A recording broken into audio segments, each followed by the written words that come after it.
How to fix YouTube not working on Wi-Fi.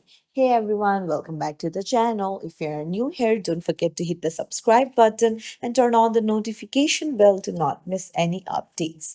So let's dive right in. First things first, open up a YouTube app and then go to your profile icon on the bottom right corner of the screen and then go to the settings icon on the top right. And here you'll be able to see video quality and preferences. Tap on it, and then if it is set to auto, then you can set it to data saver. So this might help you fix the issue.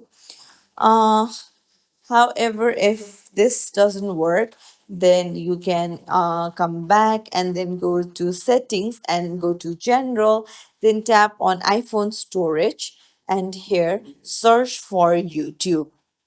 So go ahead and tap on it and tap on offload app.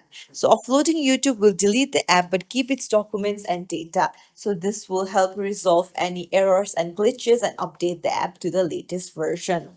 I'm pretty sure this will help you fix your issue. If you found this tutorial helpful, don't forget to like and subscribe to our channel for more tips and tricks. Thank you for watching.